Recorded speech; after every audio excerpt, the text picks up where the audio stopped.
Karibu sana wadau wetu wa United Kingdoms of Africa. Kwa majina naitwa Magobo. Wengi wenu mmezoea kuniita mzee Magobo. Na leo hapa nimekutana na mzee wangu hapa. Na ningependa angejitambulisha anaitwa nani? Tuanzie hapo mzee. Mimi naitwa John Ruben Ngomeley, Mwafrika, Mkushi. John Ruben Ngomeley, Mkushi. Hilo jina wengine utakuwa litatusumbua sana, hilo Ngomeley. Lakini mimi jina langu ni mwanzo wake ni John Ruben Ngomeley. Mkushi kwangu mimi naelewa maana yake. Sawa sawa. Ila kwa watu ambao wasiojua nini maana ya Mkushi? Maana ya Mkushi maana yake ni mtu mweusi, Mwafrika, mtu mweusi. Na hii libara tunaloliona kuna wakati liwahi kuitwa Kushi. Yeah. Mzee, ningependa kujua historia yako kwanza. Mimi historia yangu, nikiangalia chimbuko langu, babu yangu upande wa mama alikuwa ni chifu. Na upande wa baba alikuwa chifu vile vile. Kwa hiyo damu inayotembea kwenye mwili huu ni damu ya kichifu. Ndio maana nataka kutetea Uafrika wetu, nataka kutetea mila zetu za Kiafrika. Nataka nione Afrika inarudi kwenye nafasi yake. Nataka kuona Wakushi wanapewa heshima yake. Hakuna jambo ambalo linanikera sana kama kuona kwamba Afrika bado hatujafika mahali tukajitambua kwamba sisi ndio chimbuko la binadamu duniani. Sisi ndio tulianza kuishi duniani. Kwa hiyo, kwa kuwa tuna vizazi hivi vipya, hivi vizazi vilivyokuja juzi hapa, na havielewi hilo jambo, na sisi kabla hatujaondoka, ni mwafaka sana waelewe nafasi yao, kwamba hayo mamilioni ya miaka iliyopita walikuweko wa Afrika ndio walioanza mwanzo, na mila na desturi za Afrika ndio dini ya kwanza duniani. Kwa hiyo hizo dini zingine na vitabu vingine vimekuja tu Afrika. Kwa hiyo aanze kila mmoja wapo anayejijua kwamba ni Mwafrika kujitambua hivyo, kwamba sisi ndio walimu wa kuifundisha dunia. Sawa mzee wangu. Tunataka tutambue sasa uchifu wa kwako ambao uchifu ambao unautembea na damu yako. Naam. Ni wa kutoka mkoa gani? Umetokea mkoa ambao sasa hivi unaitwa mkoa wa Njombe. Mkoa wa Njombe, huyu babu unayemzungumza ndio babu ambaye alisimamisha yale majeshi ya Shaka Zulu wakati ule.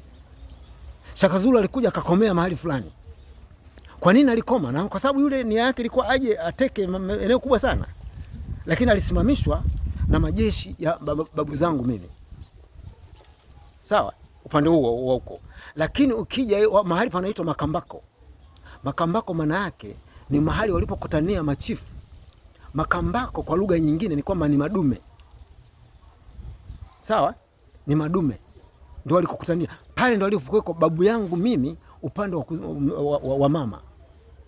Kwa hiyo kuna damu ya machifu wa aina mbili hapa. Kwa hiyo wakati wanakutana na kina Mkwawa pale Makambako, babu yangu alikwemo mle. Wakati wanakutana na sasa Mkwawa wakati yuko pale, ina maana kwamba na hata yule wa Usangu alikuweko pale. Wewe nafikiri wewe unamfahamu. Yule wa Usangu naye alikuweko. Amesababisha paitwa Makambako mpaka kesho. Kwa hiyo kama kuna mtu alikuwa haelewi maana ya Makambako ambayo ni junction ya kwenda Songea na kwenda Mbeya, ndio Tazara imepita pale vile vile. Ile Makambako ndio asili yake ya hilo jina. Walikutana hao machifu kujadili mambo ya uchumi. Ilikuwa kama na G7 fulani. Kwa hiyo lazima tuanze kuelewa mfumo kumbe ulikuwa kutoka enzi zetu. Asiseme mtu anataka kutufundisha sisi hapa. Sisi na sisi tulikuwa na G7 zetu. Tunaanza kuelewa, unaanza kunielewa kijana wangu. Na tunataka nyinyi kizazi kipya muelewe hivyo, kwamba na sisi tulikuwa na G7 zetu. Tulikuwa na United Nation ya kwetu. Umoja wa kimataifa haya ya kimakabila vivyo tutakavyoamua. Kwa sababu sisi tulikuwa tuna mipaka, lakini bado tulikuwa tunaangalia mipaka ile ya mila na desturi na makabila. Tukaheshimiana baina ya jamii nyingine na nyingine. Tukaweka mshikamano. Sisi tumejengwa na mshikamano. Sisi tunataka kufundisha dunia habari ya mshikamano. Sisi ndio waanzilishi wa mshikamano, na ndio maana utakuta kuna script itakuja baadaye inayoelezea jinsi gani sisi tulivyopokea maagano kutoka kwa Mungu wa kweli, kwa sababu sisi hapa hatukujileta, lazima kuna Mungu wa kweli. Tunaamini hivyo, sisi hatukujileta, kuna Mungu wa kweli, sio huyu anayezungumzwa sasa hivi katika namna yoyote. Sisi ndio tunatakiwa tumtambulishe. Sisi ndio kumtambulisha Waafrika wa mwanzo aliyetupa maagano, alitupa maagano sisi. Tuje nirudi kwenye chimbuko la babu. Umetuelezea historia ya ulipotokea. Babu yako alikuwa anaitwa nani? Alikuwa anaitwa Ngomelei. Alikuwa anaitwa Ngomelei. Ndio maana nimepewa hilo jina. Na ndio maana umelisi hivyo vitu vyake. Ndio maana yake. Wewe ndo mlisi pekee ambao unailisi kwenye uchifu, au makwenu kuna baada ya kutoka yeye kuna chifu mwingine? Hakuna mwingine zaidi yako wewe. Hakuna. Na hakuna mtu mwingine anaitwa hilo jina. Hakuna mtu mwingine anaitwa hilo jina kabisa, na uhakika mkubwa kabisa. Na ngoja tuelezee jambo moja. Kuna vitu fulani ambavyo sisi wa Afrika hatukwepi. Vinaitwa matambiko. Yale matambiko yana mara mbili. Kuna matambiko ambayo yamechanganyika na mambo ya kishirikina. Lakini kulikuwa na matambiko ya heshima tu, ya kwenda kwenye kaburi kwa heshima bila kuingiza vitu vyovyote vya nini, vya shirikina. Sasa mwaka 1984 kwa mara ya kwanza tulikusanya watoto wote, kwa sababu wale mababu waliobakia, wale wengine waliobakia, wale waite nini, mashangazi, sijui nini, dada zake wa babu na nani, wale wengine, sawa, waliobakia walikuwa wazee sana. Nimekutana mimi na hao wahenga wangu katika huo mdorongo wa listi ya ukoo wetu, ambao kwa wakati huo mwaka 84 walikuwa na miaka 90. Walikuwa na miaka mingapi? 90. Wale wazee wakapita kuangalia wajukuu na vitukuu, sawa, wakaninyoshea mkono, wa kizazi hii huyu hapa. Sawa. Na ndio jina lilipoanza hapo hapo. Na jina lilipoanzia hapo hapo. Naam. Sawa. Mimi ni kijana ambaye niko mbele yako hapa. Sawa sawa. Na unavyoniona kabisa ni kijana sana kabisa.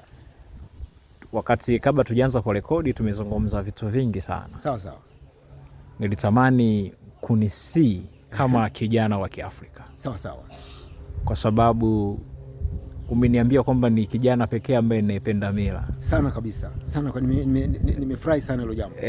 Umeniambia bwana, wewe ni kijana pekee ambaye unaipenda mila, na mimi nashukuru sana kwa hiyo heshima ambayo umenipatia. Naam. Sasa hebu tuwasii hawa vijana wetu wengine ambao wanaotutazama sasa hivi, wanaitazama hii video, wapate kidogo hekima kutoka kwako. Nini wanatakiwa wakifanye ili waweze kurudi kwenye asili, tamaduni zao, watambue mila, watambue chimbuko la kwao? Nini wanatakiwa wakifanye? Kwa sababu sasa hivi utandawazi umekuwa ni mkubwa sana. Na kadri tunavyozidi kwenda unazidi kutanuka sana. Yaani utandawazi unazidi kutanuka sana. Tusipate athari kubwa sana, bali tujue tuna vijana wangapi ambao wako tayari leo kuiangalia hii video kwa baraka zako. Watapoitazama hii video waseme kuna jambo wamelisahau kutoka nyumbani. Sawa sawa. Hilo ni swali zuri mno. Kwa sababu gani? Kwa sababu tumefikia hapa tulipofikia kwa sababu ya kukosekana na hiyo hekima ya Kiafrika. Na ndio maana jambo ambalo tutawaambia moja kwa moja kwamba waanze kujitambua. Hilo moja. Halafu wana ushahidi wa kutosha. Kwa nini mimi nazungumza haya?